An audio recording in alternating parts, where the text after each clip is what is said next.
you wear. Doesn't matter what you wear. You're checking out yourself off, yeah. And it don't matter what you do,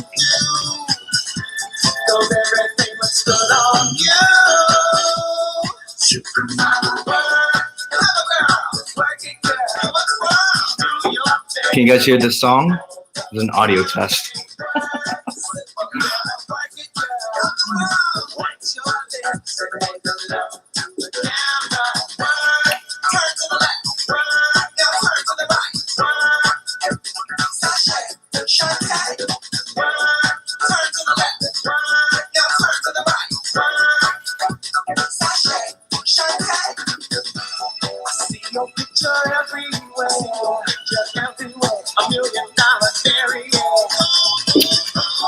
I am drinking, Olivia, some whiskey and some lemonade.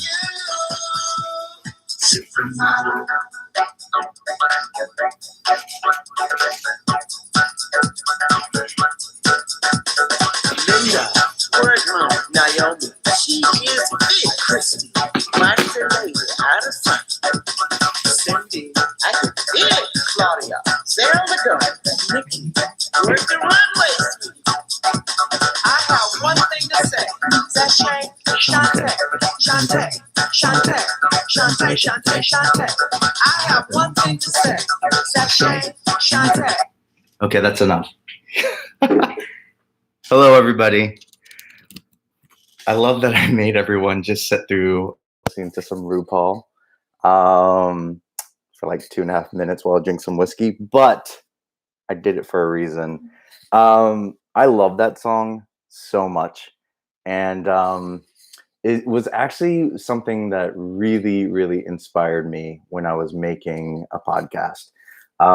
This was in 2017, and this was a podcast that was about a leather daddy competition. It was a show comic competition where we followed all of these competitors who were fighting for a title. And this season, the title was to be Mr. Los Angeles Leather 2018.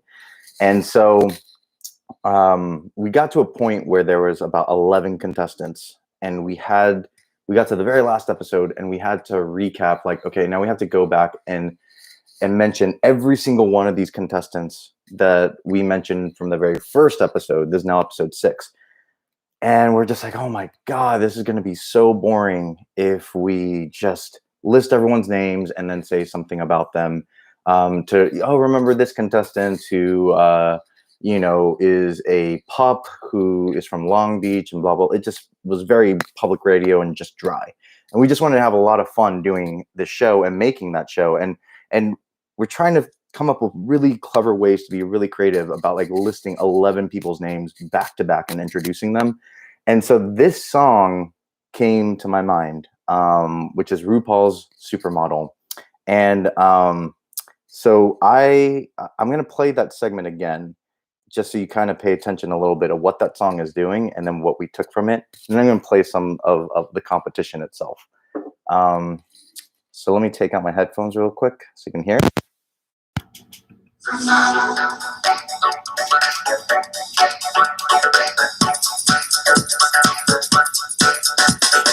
Linda, word mom, Naomi, she is big. Christy, mighty lady, out of sight. Cindy, I can feel it. Claudia, Sarah the girl, Nikki, work the runway. Yeah, so I love that they're just RuPaul is just name after name, but just saying something really short, but it just sticks with you.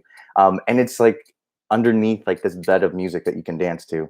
So we wanted to try that out with the show called The Competition. And I'm gonna play you what we ended up kind of coming up with to introduce 11 people and make it a little fun. Mm-hmm.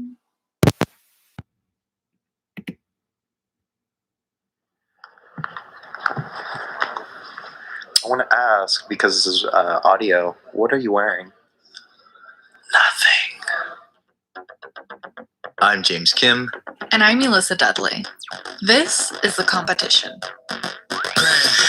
Work daddy, he is here. they don't like you, that's none of your damn business anyway.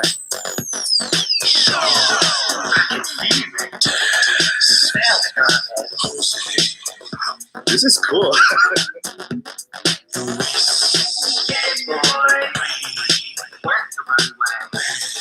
He has body for dates.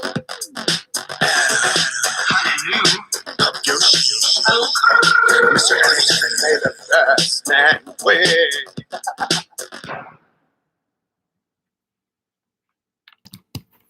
Yeah. So I'm a big fan of taking media from outside of podcasting and digesting it and always asking that question, like, now, how can you pull that off in podcasting? I love, like, one of my favorite things is just like listening to podcasts and discovering something new and especially hearing something that someone is doing for the first time and it sounds so fresh and innovative and it just gets me so excited. And so for me, the way that I kind of try to make myself not so bored when I'm making something is always to look outside of the medium. And I sometimes don't even listen to podcasts for a long time. And I just watch TV or television or music, or I'll read books or graphic novels. And I'll just always take things from these mediums and go like, now how can, like, I love what they're doing here. Like, how do I take that and make it in audio form? So let me back up a bit because I kind of rushed in. Maybe it's because I have some whiskey. I see, Olivia, you're saying that you should spike your coffee. You absolutely should. I'm going to do some catch up. Hello, Helen. Nice to see you. Crystal. Hello, hello. Thomas, what's up? So my name is James Kim. I have been a podcast / public radio producer for about 9 years or so. I started in 2011. Worked pretty much everywhere in Los Angeles. So public radio station out here, KPCC and KCRW. Worked at Marketplace, did some stuff for Radiotopia on Strangers, and then eventually I ended up at Gimlet, Spotify, and that was my last job. And then now I'm going on my own and doing my own thing. And throughout the entire time of me switching jobs, I was always making podcasts on the side, and I just really love making podcasts. And the whole reason I did it was because I'm never one for, like, when someone tells me it has to be a certain way, I'm never one to, like, follow that rule, or I get really upset about that. I'm like, why does it have to be this way? Why do we have to follow these rules? And that's why I go off and do my own thing, and that way I can just kind of like fuck around and make whatever I want without like an editor being like, this kind of sucks. And it's fine. Some of the things I make are horrible, but it's okay. Because other things I feel are really just fun to make, and I like to experiment. But going back to kind of my journey, like it like right around, I don't know, I want to say like 2013, like about 2 years when I was in this industry. I ended up leaving the industry because I had 2 internships at the time, and I didn't really know what to do next, and nobody was offering me any jobs. I had an internship at a local public radio station that I was very successful at, and then I had a national show that I was interning at. And then even with that kind of stuff and feeling like I was in the network of public radio and podcasting, like nobody would hire me. So I ended up leaving the job, like the industry altogether, in 2013. And then all throughout 2013 and 14, I worked in reality television in Los Angeles.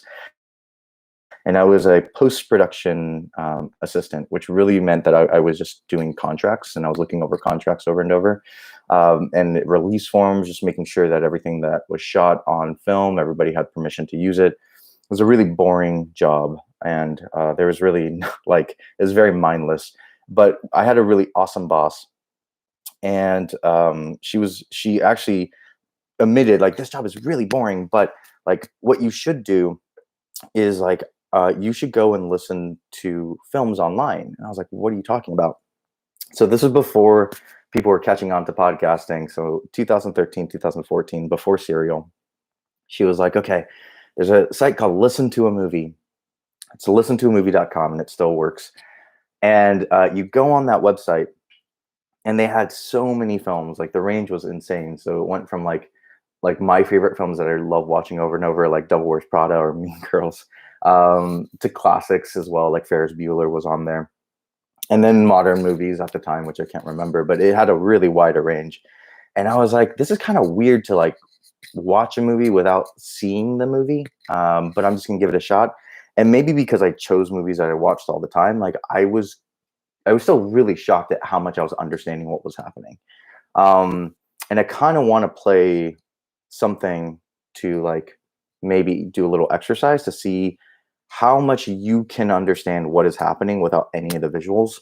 So I'm gonna play a clip from a movie, and I want to just just immerse yourself into it and just like really listen. I'm playing it off of my computer speakers, so I apologize. I'm really bad at tech, so the sound is gonna be crap. But I yeah, just listen to it and see how much you can pull apart and figure out what's happening in the scene.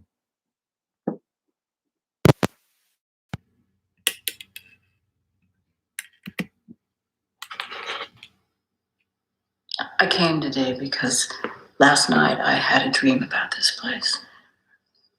I was in this house, but it was late at night. I was afraid.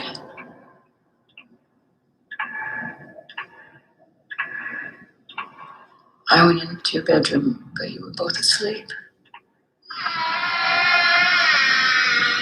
I knew I was asleep in the dream, but I could feel that someone was awake in the house. I went into Dalton's room.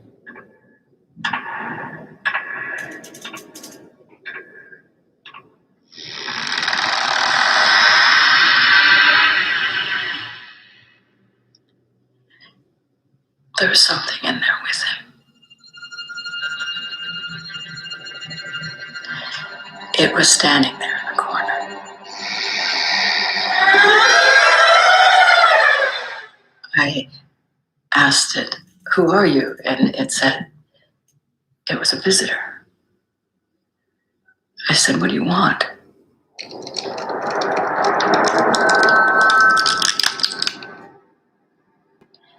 It said, "Dalton."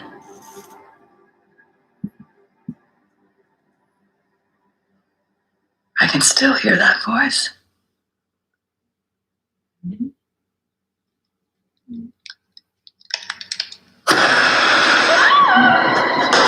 What?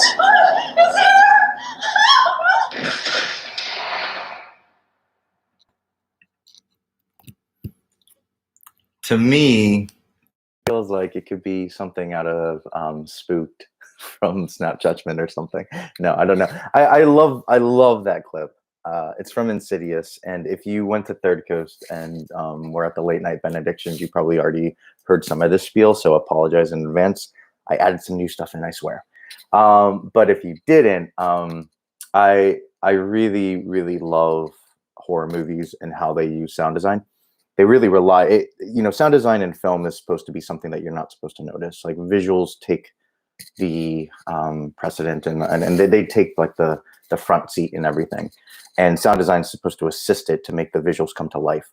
And when you strip it away, and especially in the horror genre, not a lot happens in horror. It's a lot of long hallways, long shots that are still, and then something pops out. But like that fear and that tension, it doesn't come from just this stagnant shot. It comes from the sound design. And at least with that clip, what I really love is it's someone that's kind of narrating it, almost like a podcast, like you're interviewing somebody and telling them to like say an anecdote, and that they're telling you a story about a dream. And then you're like, as a producer, you're like, I'm going to go in and I'm going to sound design it. To me, that's almost how this clip feels. But in the movie Insidious, it's a person recalling a dream, and I love that in this you can kind of tell when everything starts to slip into it, like almost you're visualizing the dream starting to happen. Like you hear the low hum of the room tone, and there's like that ticking of the clock. Every time you hear that ticking of the clock, you know that you're in a different space. Like they use sound in a way where there's very distinct things that are sticking out, and it's to show you a place and time. And the ticking of the clock, you know it's a dream too because there's a lot of reverb on it as well. It doesn't sound like it's a very dry, like it's just kind of in a room. It's like you know it's somewhere else. And the music as well that they add to it. It's like all of these layers. Like there's so much that sound design and music is doing to really pull you in to a different place that you don't even need the visuals. You already know what's happening, which I really love about that scene. And that's something that, like, for me, when I was making my own shows, like I really watched a lot of films to see how they're using sound design to pull people in. So I was making the show Moonface, and it's a fiction podcast, and I really like, one of the big things about that show I wanted to do is I didn't want any narration. I wanted to be as naturalistic as possible, but I just wanted to. I thought narration it's a tool that you can use that can just easily identify visuals, and if you take it away, you really have to work so much harder to make the scenes come to life, to really orient the listener in a certain place. And so I watched a lot of these films to kind of like figure out how to use some of those tricks and tools to like really orient the listener somewhere without telling them that they're there. And it's a hard thing. Like if you've ever edited a non-narrated piece, you probably have felt that kind of struggle as well. Putting someone in a place without like having somebody just like say it. So that was one tip I really loved about just like cinematic sound design and what they're doing to just kind of use sound to put people and orient them. But also, you know, the dialogue is not saying much in that scene. It's really the sound design that's doing a lot of the work to tell you the story. And that's what I kind of love about it too. It's the work that sound design can do. It can really help with you not over explaining and being too expository. You can use sound design to really help tell that story. Another thing that I kind of really leaned on heavily was music. And I listen to a ton of music when I probably should be listening to podcast. But I grew up listening to a lot of music and being inspired by music. And one of the things I love about music is the way in which they're so artful with the voice. So for instance, I mentioned this again at podcast, but Billie Eilish, her last album or her debut album, there's so many instances, but she does really cool things with her voice. There's a song called Zanny where there's like a subwoofer bass happening, and her voice is pulsating the same way that the subwoofer bass is pulsating. And it was just a really cool riff that I heard in music. I'm like, wow, like why aren't like podcast industry and why aren't podcasts taking that kind of creativity just with the voice and just fucking with it a little bit? And same with like this artist named FKA Twigs. She released a song called Cellophane last year, and it really stuck out to me because she kind of, she kind of layers her voice a little bit, but the way in which she uses music to accentuate her voice in a really interesting way to make it very surreal really stuck out to me. So I kind of want to play this clip. I should be looking at these comments because there's a lot of good things that are being said in here. David Lynch, John Carpenter from Podcast Maker, which I'm assuming is Martin. Absolutely. So key. All right, I'll get back on topic. Okay. FKA Twigs Cellophane. So I'm going to play a clip from that.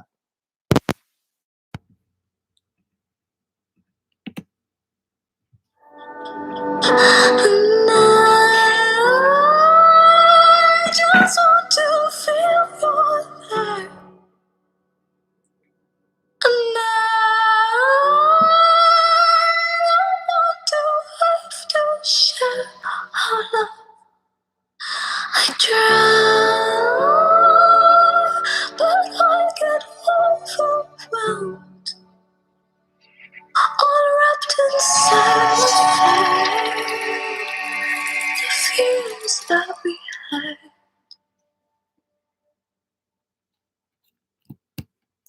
Man, that last moment's so cool. It's so cool.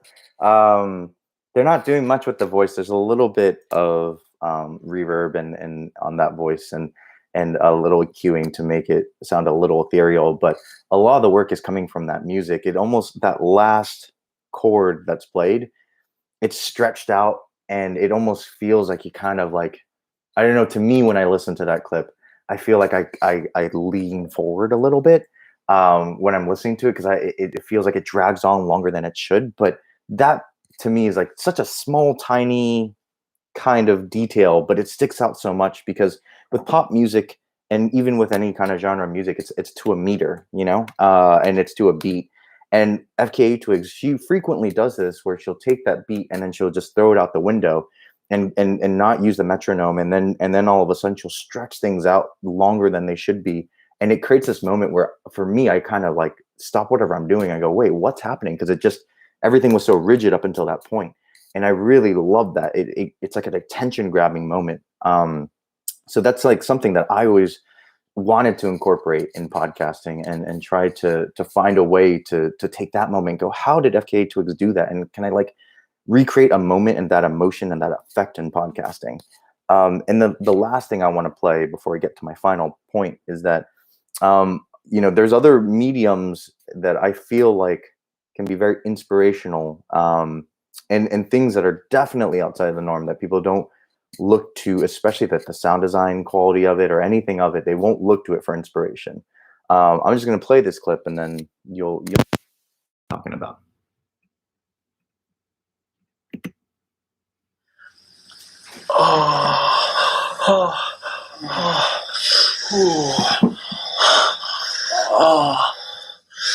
Fuck.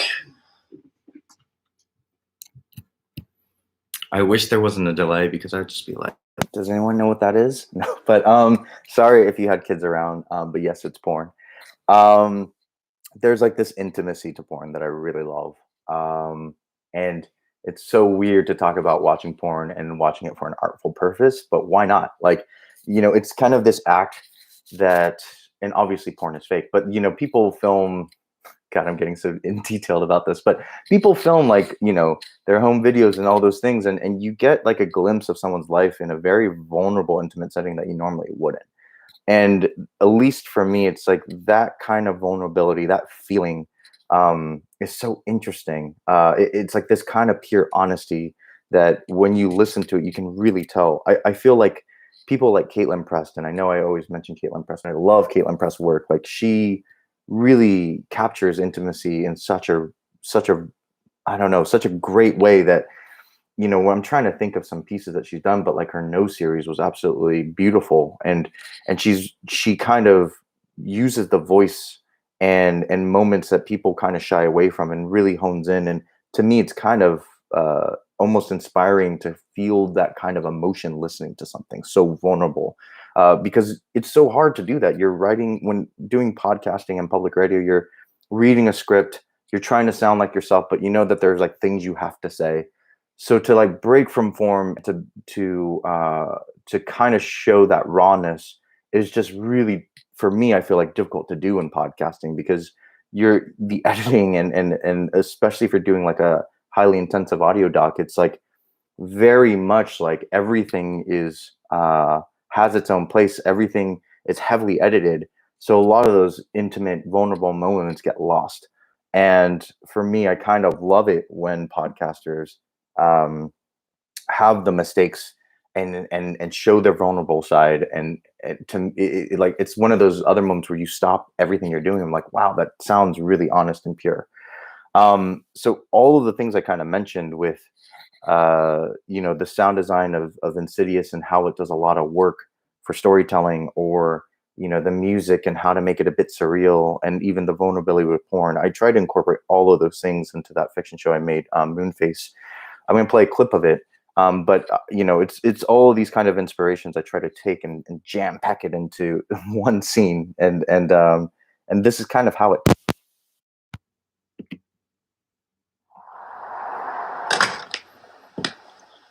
Want anything to drink? Just water.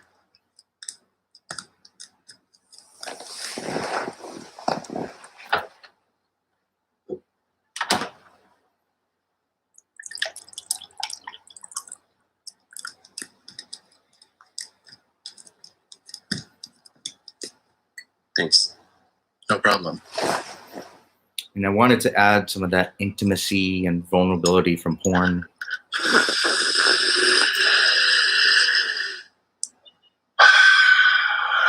You want some poppers? Yeah. Well, okay. don't have to. Have you tried them before? Yeah. Maybe I'll take a hit. And I combined it with some musical surrealism.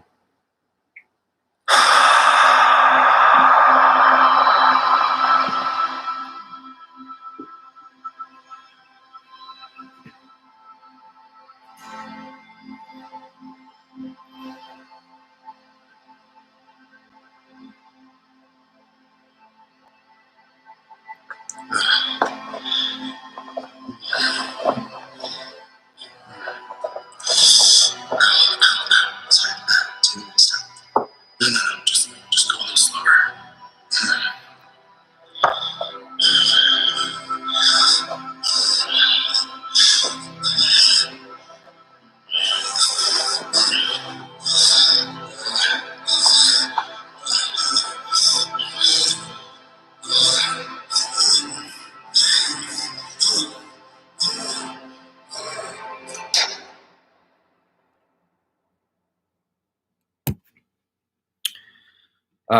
So that taking all those inspirations and trying to combine it in an interesting way.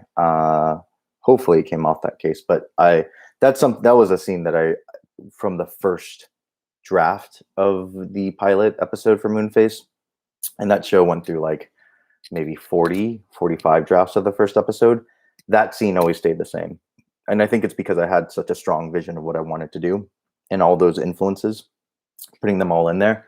It really helped that there was just a very strong anchor of like, you know, this scene and this music and this piece of whatever, combine it all together. And that's what I want to do. And that's the kind of emotional focal point that I want to make. And so I'm always constantly asking myself, like when I'm watching and consuming all sorts of media, of just like, how do you take that and put it in the podcast medium? And I love, and I feel like there's so many shows out there that do just that. And I'm like constantly inspired by podcasts that do that. And I'm going to take a little break because there's a lot of comments and I feel like haven't been paying attention. Grimes. Yes, absolutely. Yes, that, her voice on Visions is absolutely true. I love that so much. Mike Lay, he used to make radio plays and would park outside a building in a van recording actors inside. Wow, that sounds really interesting. Mike Lay, yeah, he's the I believe British filmmaker, right? He made Another Year, and there's another film that I remember really enjoying from him. I think it starred the woman from The Shape of Water, but I could be wrong. It was about like happiness. But anyways, yes, Crystal, that's also really great. Mike, yes, thank you, Mike. Yes, silence is a big thing that I play a lot with. Pacing is such a huge thing. There's like podcasts I listen to, and I feel like sometimes there's moments where I just want the silence to linger longer. I think that when you're editing something for so long, you're always worried about silence. You're worried about like losing someone's attention. And I think that for me, especially when I was making Moonface, I threw that out the window, maybe because I was like, there's no studio behind this. I'm putting my own money to make this. So I'm just going to do whatever I want. And I really tried to push the limits of silence and people's attention spans. But there's a purpose and a reason for it. I think silence speaks a lot. I'm going to digress a little bit, but I used to be in drumline in high school. And I remember our drum instructor, I played all of the instruments. Not gonna lie, I started in pits doing the mallet stuff, like xylophone and bells and marimba. Then I went and played tenors, which was the 4 quads, the 4 little tom-tom drums, and then eventually playing the snare drum. And I remember when I was playing snare, my drum instructor, he said, the thing that makes something very musical when you're playing an instrument like that isn't necessarily you banging on the drum, but it's the silence between the notes. And I always kind of stuck with that, the silence between the notes. And there's so much being said in that silence. And so that's also something that I played with a lot, of just like stretching that out, because when I'm looking at films, there's always moments where characters are looking at each other and there's an expression on their face. And I looked at these films and I was like, fuck, how do you convey someone looking at somebody else in a certain way and no words are being said. And it matters of like how, at least in fiction, like how you're writing that scene and what is the last thing that's said and the tone of it, and how long that kind of statement can linger, and you can kind of, you already feel that emotion coming through just off of that statement, and you know that that pause is there because somebody is thinking. It's really affected them. Anyways, yes, after digressing from that, but going back to just sound design and kind of how it pushes the limits in storytelling and how it really helps with storytelling. One of the things that I really, really, starring Sally Hawkins. Sorry, I'm like, one of the things I really, Sally Hawkins is the Mike Leigh film that I was Happy Go Lucky. That's the one that Martin's referring to. But one scene that I really love that plays with sound design and tension a lot is from The Simpsons. So that's why Lisa is behind me. So there's a scene in this episode where Lisa is calling this hotline, and it's called the Corey hotline. And she becomes like, Corey is like a heartthrob. I don't know. He's like Harry Styles or something. And he just says really stupid phrases. And the hotline is really just like to keep people as long as possible so they can charge these landline phone bills up the, to make them really expensive. So Lisa gets addicted to just hearing this voice of Corey just saying like, I played basketball today. How are you doing? The sky looks nice. Like very stupid phrases, but she just wants to hear his voice. So she becomes really addicted. And eventually she had to go to the doctor and confront her addiction. And the doctor suggested that if she can make it 24 hours without hearing or calling this hotline, then she's beat the addiction. So in the 23rd hour, Marge Simpson is like knitting on the couch. Maggie is sucking on her pacifier and playing with like a phone. And Lisa is just sitting there, just trying not to be tempted to call this hotline for 24 hours. So she's in her final moments, and I'm going to play the scene. It's kind of janky. This is why the television is here, because I thought I'd rather play the scene than us listen to it. Hopefully this comes through. So I'm going to play the scene of her kind of losing her mind, and the sound design is doing all the work. Midnight. Gotta make it till midnight.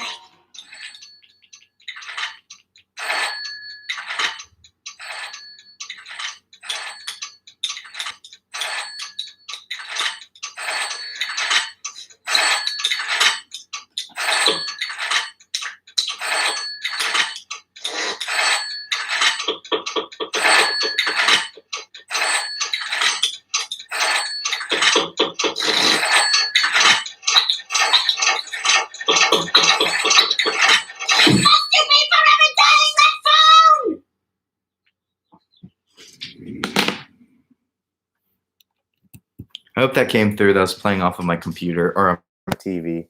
But yeah, so if you couldn't hear what was going on, hopefully the visuals you saw.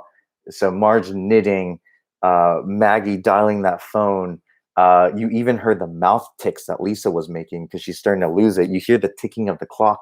And then it's like each sound is layering. Then eventually she's grabbing onto the sofa and you can hear her crunching that leather sofa. Like every single sound is building and building and building. There's no music. It's just sound design building that tension.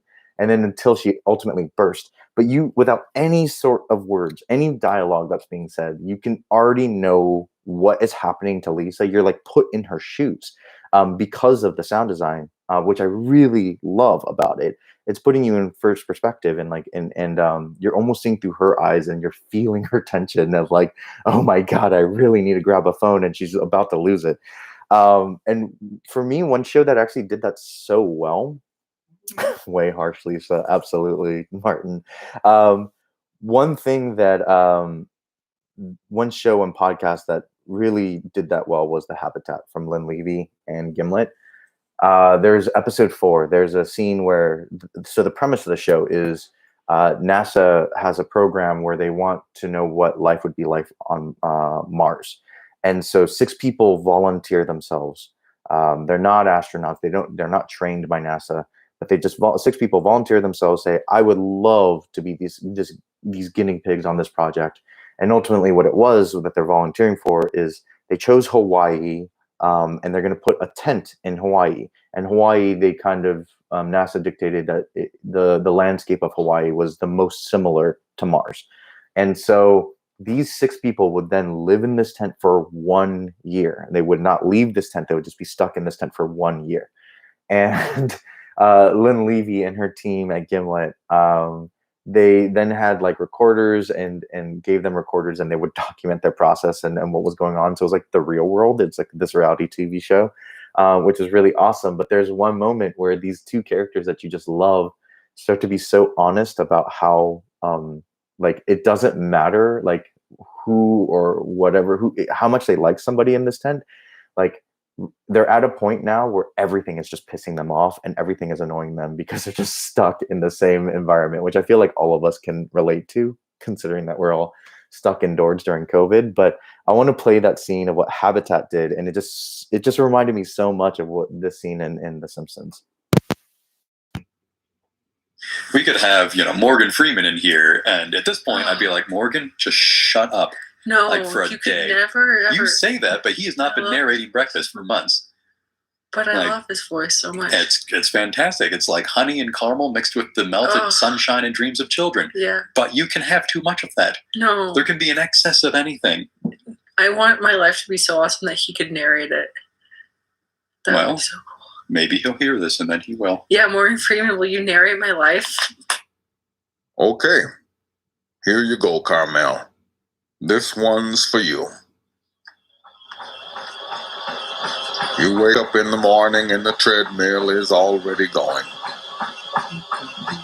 One of your crewmates is humming the same infuriating little tune he hums every day.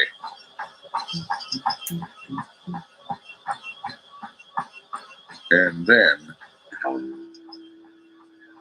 Shay starts playing the didgeridoo.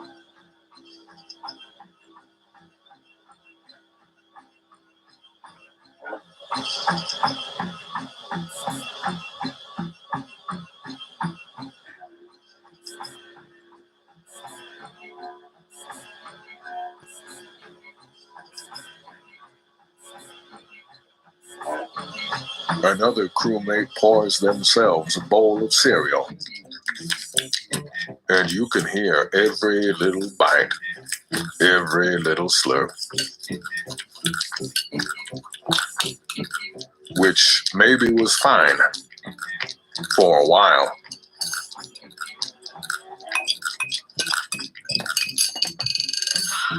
But after 6 long months of this, the buffer that guy Steve Kozlowski talks about has been worn down.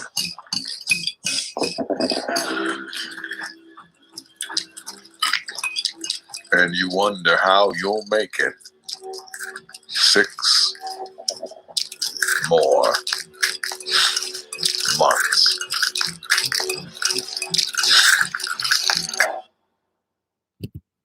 Man, that moment, it's such a moment. And I remember when I first heard that that scene in the podcast, I was like kind of blown away for multiple reasons. It's just such a weird thing to I mean, it's just brilliant for them to kind of play with if Morgan Freeman was in this tent, I would just say, shut up, Morgan Freeman. And then they talk about Morgan Freeman narrating the life, and then they just go there and have them narrate what's happening in the tent.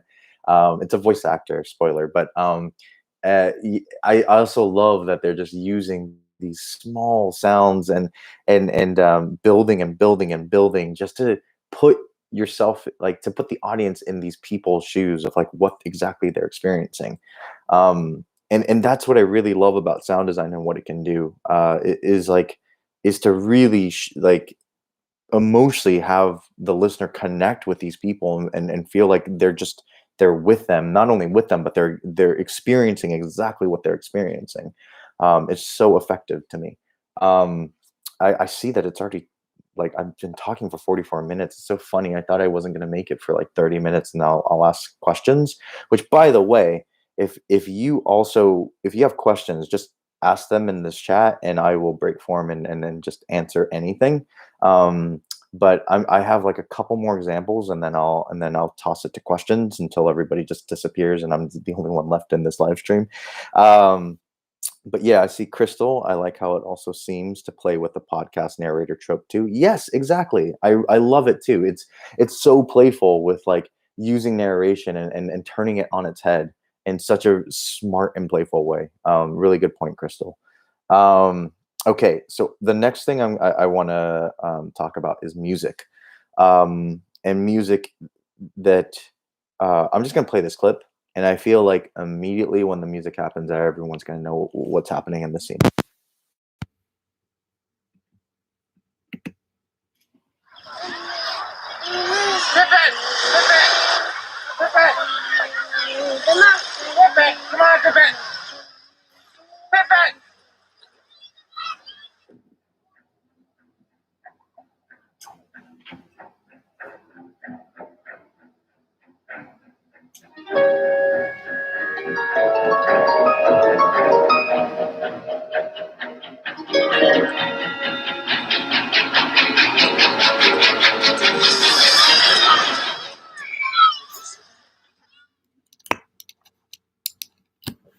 Okay, that is John Williams' score. It's just two simple notes, E and F, just one whole step away from each other. That's all it is. But it's become so iconic and so synonymous with sharks approaching. That's like, it's just genius how simplistic that score is. And he used it in a way to evoke like terror is coming, but not only terror, but specific terror, a shark. Immediately when I hear that score, I think, oh my God, a shark is coming after me. Even if I'm not in the water, I think, oh my God, a shark, like something is approaching, some terror is approaching. But if I'm in the water, I'm thinking it's a shark. And I love the power of music and how it can personify a lot of things and really do a lot of work that you don't have to, write in your scripts and over explain in the dialogue. Like the music can help you evoke those kind of things and emotions and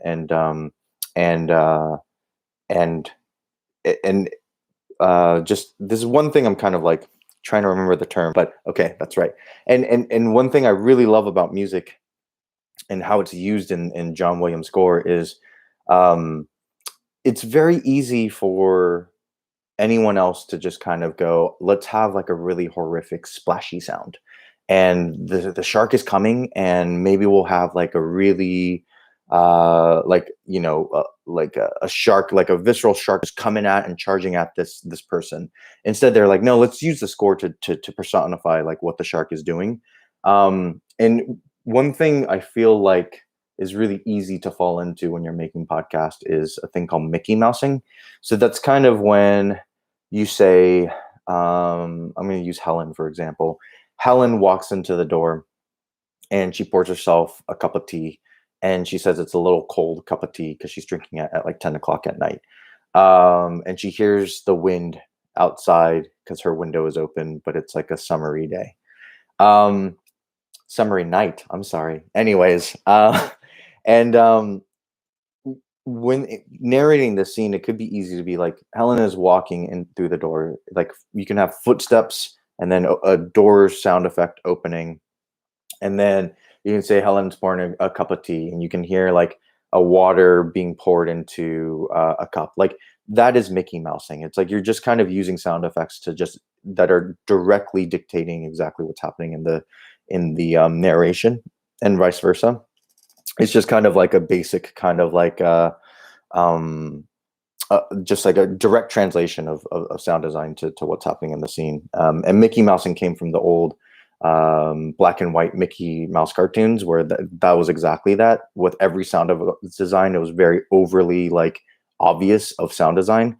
And I always try to find a way, if I feel like I'm doing that, I always try to avoid it and try to find new ways to use sound design and music to evoke something similar.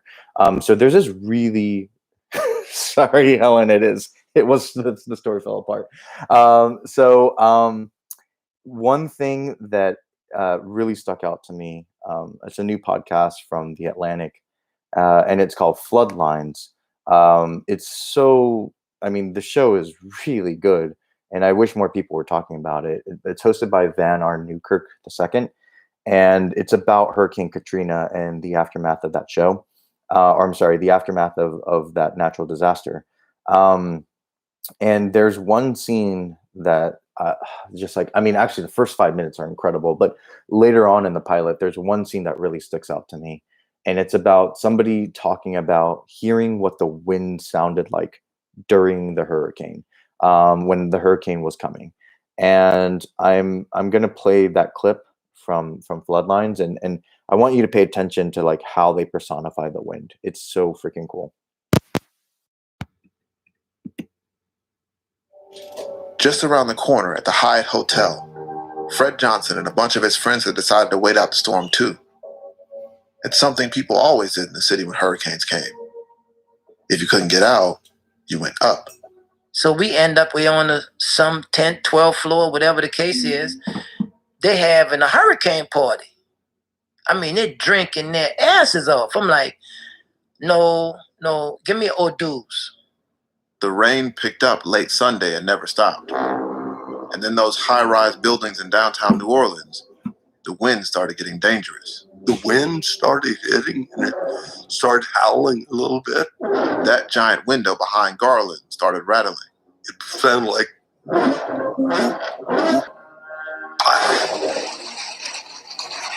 explode. And engineers came in, got me out real quick, took me down the hallway. The station on each side was just destroyed. Glass everywhere, furniture all, and they took me down to a closet. I broadcast all night from the closet.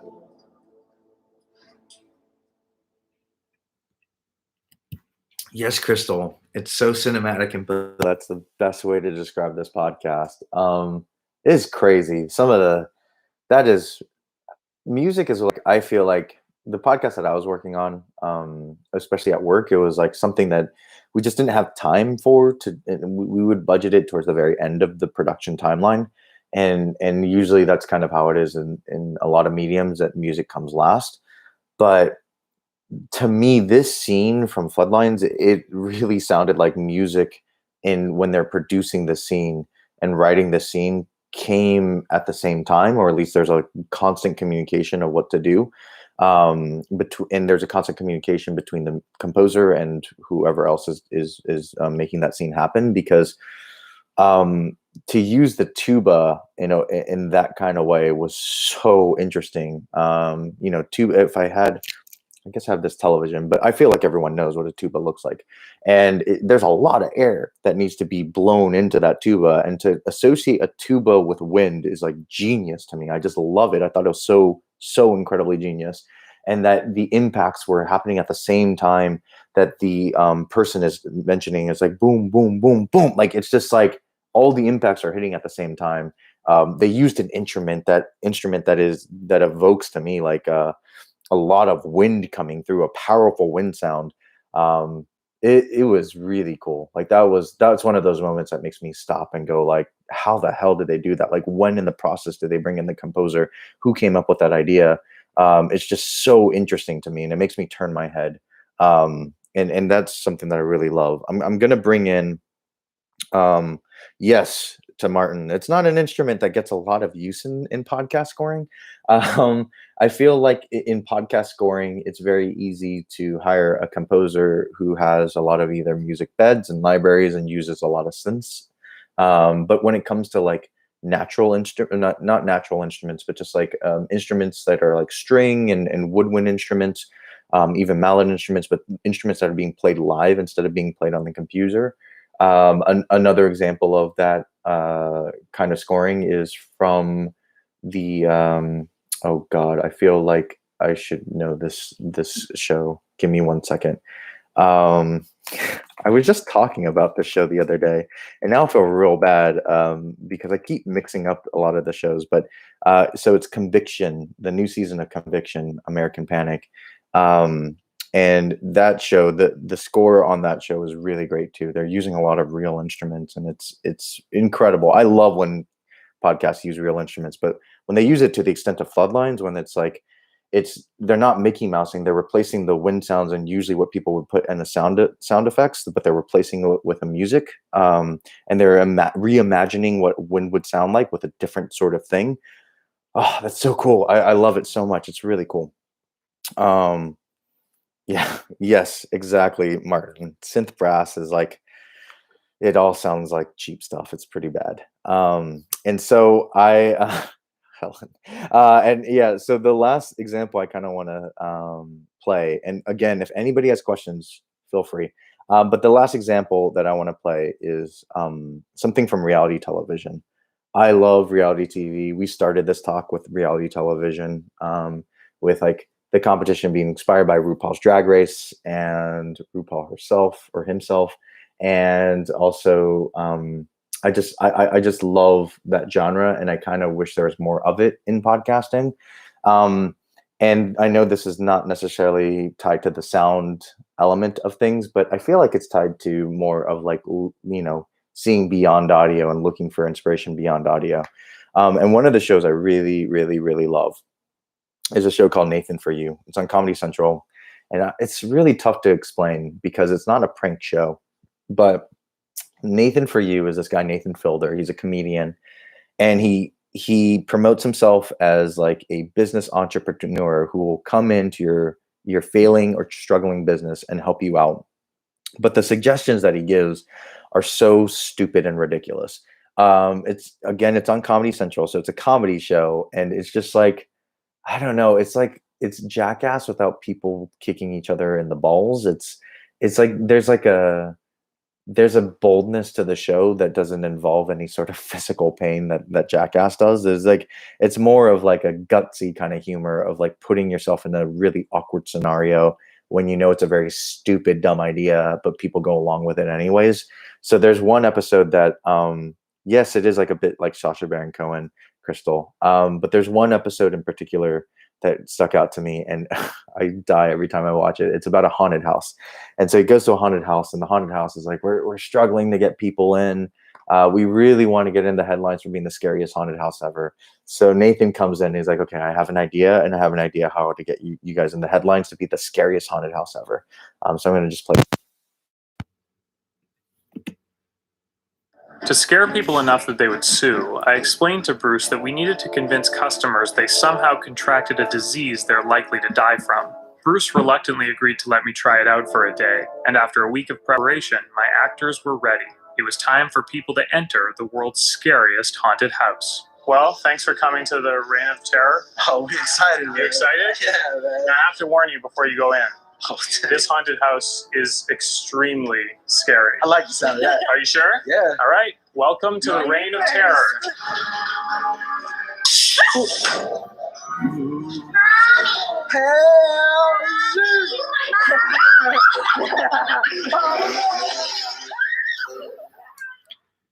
So Nathan's idea for that episode was wanted to make a haunted house so scary that people would sue them for it. And then they're like, okay, the only way to make that happen is if somebody contracted some sort of disease. So sorry if it's triggering about like COVID stuff, but like so in the end, it's like these two people who are going into the haunted house, they eventually encounter this woman who like touches them. And then they stop the haunted house and they go, oh my God, did this woman touch you? She actually has a disease that like could potentially kill you. It's very harmful. And then all of a sudden they get shipped off in an EMT and they get rushed to the hospital. But then in the end, they're shown like, haha, it was just all part of the haunted house. It's stupid and it's ridiculous. And it's just, to me, I laugh every time I watch the episode. And it's crazy because I just stumbled upon a podcast that took the gutsiness of this show and the experimentalness of this show and made it into podcast form. And I was just like, holy crap, I cannot believe they took something like in terms of like a reality TV format and how experimental and interesting it could be to put real people in situations that are very fabricated and stupid. They did it and they pulled it off so well. And it's a show called Personal Best by from CBC. Andrew Norton and the host Rob Norman are the people who created the show. And the whole thing is that they take people who have these very I don't want to say small problems, but they just seem very like these problems that normally people don't take too much consideration on, and then they'll go really deep to be like, no, we're going to help you solve this problem that you have. So kind of like Heavyweight, but what they ended up doing was for the first episode, they took somebody who could never wake up on time. It's so stupid. They couldn't ever wake up on time, and they're like, all right, let's try to find a way to remedy this. So you will be a punctual person. And Rob comes up with the idea of like, you know what? I'm going to put you through a haunted house. And this haunted house is just filled with so maybe I'm over explaining. I haven't listened to this clip since I first heard it, but I'm just going to play you this clip because it was just like so much joy. But he ended up creating an entire haunted house experience for her to scare her out of this habit that she has of waking up late. And we're going to listen to the clip. It's a little bit longer, but I think it's so much fun.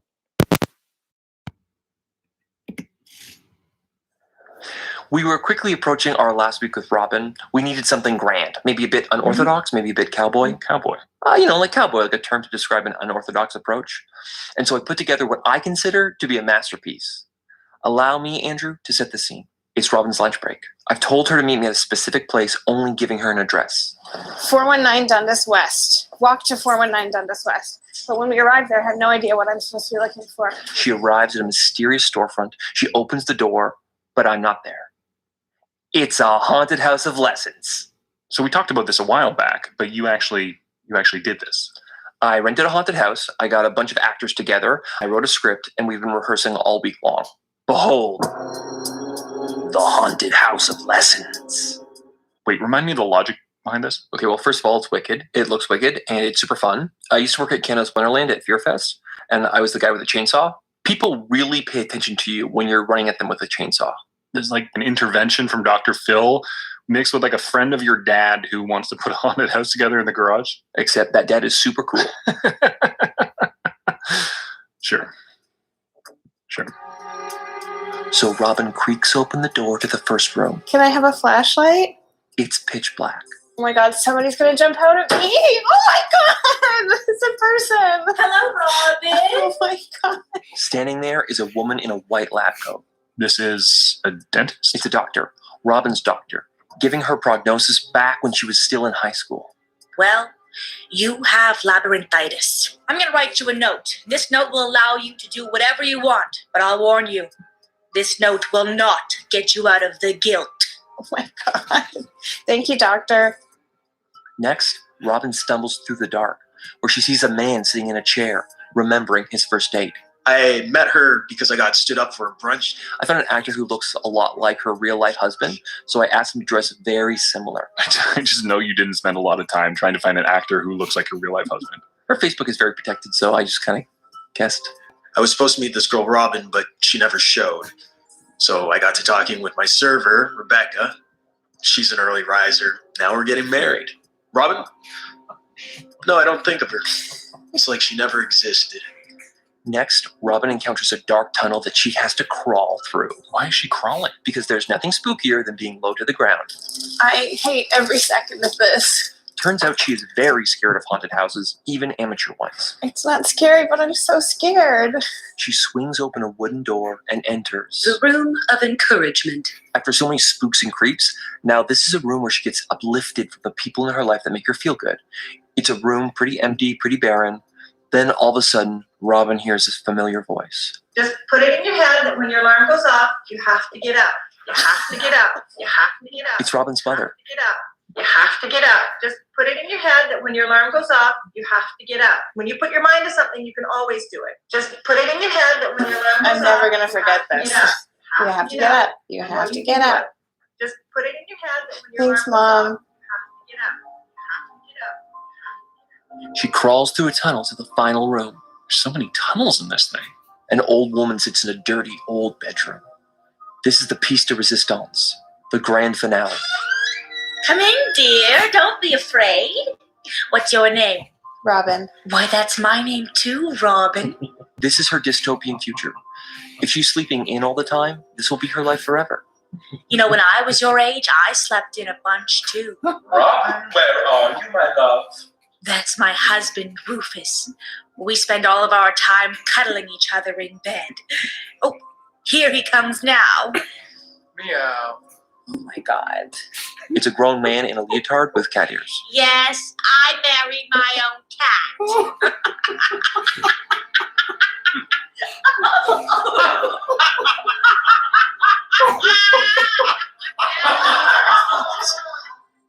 Congratulations, Robin.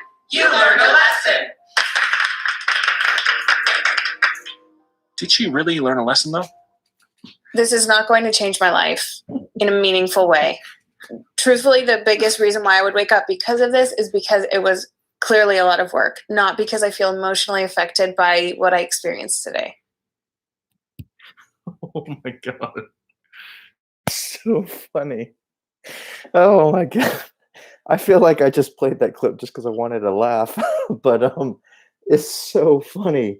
And it's so like I just I never thought someone could achieve like like make me laugh as hard as that show, Nathan, for You. Like that show is really, really hilarious. And like this podcast, I don't want to make it a direct comparison because I feel like this podcast stands on its own, but like just the emotional effect that it achieves. I just don't think I've ever laughed that hard. Exactly, Martin. It's not going to change your life. It's like I don't think I've ever laughed this hard in such a long time. Like it was such an emotional impact in a really great way. And it to me, it was just that it felt like somebody really stepped outside of what podcasts normally do.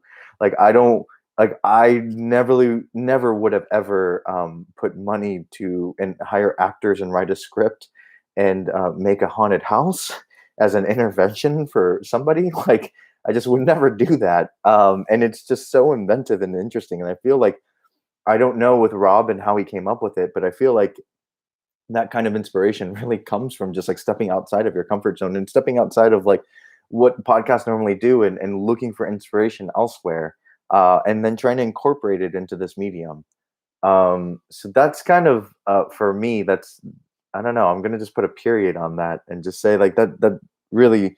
I hope all of these examples and everything that I've talked about really kind of hope just inspires people to just go off and get uncomfortable and really look in really weird places for inspiration and bring it into this medium and really make this medium grow and continue to evolve the way it is. So that's kind of my talk.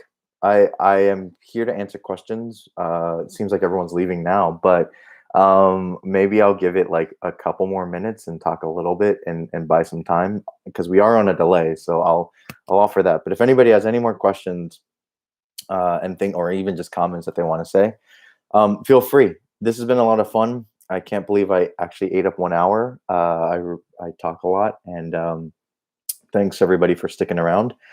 Yeah, and honestly, thank you, Martin. I have to say, Martin reached out. He really was persistent. I was such a lazy person, not lazy, but I was too distracted.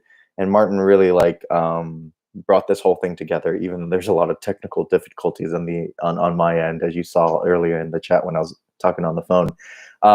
And so props to Martin for really you putting this all together. And this entire series, it's been pretty amazing. I've been watching old videos of Jeff Edmond of Here Be Monsters, my favorite. Oh, I love that show so much.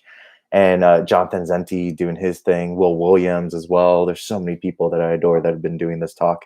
So it's pretty awesome to be a part of that. Yes, I do see some questions maybe. So from Helen, do you find that if audio is funny, people take it less seriously? Well, classy audio people. Oh God, I really love this question. I do think there's like a pinkies up kind of mentality. And I feel like a little guilt because all the things that I played, I feel like are a bit more high browy kind of audio shows. And for me, I think I go back to Personal Best as like a show in which using funny and like really making a comedic podcast, but you can you can still make it super entertaining, and also I don't know, like it to me that's kind of a show that like takes humor and elevates it. Like some of my actually let me step back a little bit. One of my favorite directors is Judd Apatow, and I really love how he approaches humor because he approaches humor with heart. And I actually think some of his films are some of the best films that I've ever seen. I'm really stoked about his new movie called The King of Staten Island, starring Pete Davidson. But like his other stuff, like Funny People and even 40-Year-Old Virgin, those movies are really crude, but they have so much heart. And to me, I think at least with like the whole snootiness of audio, for me, I feel like humor and comedy is some of the strongest kind of form of podcasting because it evokes the strongest emotion. Like as you saw me losing my mind over Personal Best, it's something that like like it's really hard to make people laugh, and you could do it in a way that like it's not like just poop and fart jokes or just like really cheap jokes. You can do it in a very humanistic way, the same way that like This American Life tries to rock you to your core about like of like being able to relate to these people and showing and saying things about human nature. The same could be said about like what Personal Best is doing about putting someone through a haunted house. Like the whole point of them putting someone through a haunted house is to show them their flaws and what their future can be, as ridiculous as it is, but like to help them break a habit. Like it's all about the heart to me, and I feel like humor has a lot of that kind of heart, especially when it's done right. So to me, I feel like I don't know. I love humor in audio, and I think especially a lot of the shows that I listen to, like The Read, I listen to a lot, or Tiger Belly, from Bobby Lee. That those shows make me like that's what I use as escapism. And like when I'm listening to podcasts, I never consider myself a journalist, and even though I worked at a lot of journalistic outlets, I always consider myself as somebody who wants to tell stories that make like that affect people. And I feel like with humor, that to me is like the strongest kind of connection, to get someone so vulnerable that they're going to lose their mind. And yeah, that's kind of how my take on humor. And I take humor, even though it's like something that like makes me feel like a fool, I take it so seriously because it's an emotion that I think at its core, it's something that people can relate to, especially now in these times. Hopefully that answers that, Helen. And then Crystal, are there other media that you've taken inspiration from? Yes. So I may have said this a lot, I don't know, but one thing I really love is graphic novels. I always look at graphic novels, and there's something about it with like words and visuals, but on page that I really love. So on Moonface, one of the graphic novels, this is really annoying, this background over here. One of the graphic novels that really inspired me on Moonface was this book from Adrian Tomina called Shortcomings. And it was about a simple story, Asian American guy who really loves this woman and she doesn't love him back. And he has to kind of live with that. The last panels on this graphic novel, there's 6 of them. And he ends up flying across country to go and convince the love of his life that they should be together. And she says no. And so he has to then fly back home alone when he had planned on flying back with her. And the last 6 panels of the graphic novel is this character looking out the window and it naturally progressing as the plane is taking off.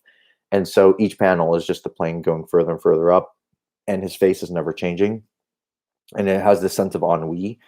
That feeling, that visual that is in that book, really inspired a lot of Moonface. That sense of ennui, that sense of like not essentially getting the outcome that you expected, but also this kind of sad calmness with depression.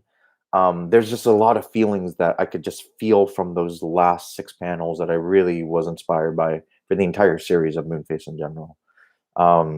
So yeah, so thanks for that question, Crystal. Yes, and to your point, Personal Best has a lot of heart. That show has a ton of heart. Because I really love to, and going back to your point, Helen, like I really love with humor, like no one is the butt end of the joke. If anything, it's just the scenarios are just so ridiculous you're laughing at that. And especially to me, that's kind of where humor can be taken seriously. I don't take humor seriously when it's there's a show, and I know a lot of people like it. And it's a Ricky Gervais and Stephen Merchant show, and it's called like My Idiot Friend Abroad or something. But they take one person, and I forgot, but Stephen Merchant and Ricky Gervais worked on a show together, and there's one person who was like a producer or somebody on that show, and they just noticed like he just became the butt end of the joke for them, because like he would just say things that they would just make fun of and poke fun of, and then they eventually made it into a spin-off show. And like this spin-off show is just Ricky Gervais and Stephen Merchant calling him stupid. It's like how stupid he is. And to me, I can't take that kind of humor seriously in terms of like ragging on somebody and bringing someone down. Like that kind of humor sucks. Like it's not fun to make fun of other people and using them as the butt end of the joke. That's something where like I feel like personally I feel like humor, that's where humor gets a bad rap. But when humor gets a really good rap, to your point, Crystal, is like a show like Personal Best, when they add a lot of the human emotions and they fold it into humor. They use humor to say something more about like human nature, and I think that's really great. Yeah, let's see. Where's some other stuff? What am I working on next? I'll get to that soon. Let me go down to what Martin. Let me see. Martin saying, I feel like I read Sleepwalk. Yes, Sleepwalk. Yeah, Sleepwalk is really good. Sleepwalking? I don't remember if it's Sleepwalking or Sleepwalk. Adrian Tomina. Yeah, yes. And Carl Pinkleton. Yes, Crystal, that's him. Not a huge fan of that, Martin. Yes, but it is Carl. I love Carl. I feel real bad about how Ricky and Stephen Merchant treat him. But to your point, Crystal, and maybe I'll close it off after this. Unless somebody if you throw in another question, I'll answer it. But yeah, so what am I working on? I am working on another fiction show, and what process are we in now? It'll be coming out soonish. I don't know if that's correct, but it's coming out. Maybe my definition of soon is not the same as everyone else's soon, but it's definitely, in terms of the process of it, Moonface took 4 years to make. Moonface was definitely on and off 4 years. It was not me spending 8 hours a day 4 years making it. There's long stretches where I didn't even touch it. This show is not going to be that long in terms of a production timeline. It will definitely be a lot shorter than that. So that's the next thing I'm working on, is a fiction show, and I'm really stoked about it. It's going to be really fucking cool, and I can't wait. Yeah, so that's pretty much it. Okay, everybody, I think that's it. Thanks again for tuning in. This is a lot of fun. And yeah, and I want to kudos to Martin and also Helen doing this whole Podcast Maker weekend. This is really great. Thank you, everybody, for tuning in. I now see Crystal, Helen, and Martin, so I'll just assume that that's the 3 people in here, and there's probably other lurkers in here. Thomas, thank you for staying. Thanks, everybody, for staying. This has been really great. If you have any other questions or anything, just shoot me a DM on Twitter or at me on Twitter. I'd love to chat. This is really fun, guys. Oh, yes, I should forward promote. So Vivian Lee and Chris Berube, they work on 99% Invisible. They're going to be on next week. Saturday, same time. Go check their talk out. It's going to be more organized, and they won't be as drunk as I am. So take care, everybody. Bye.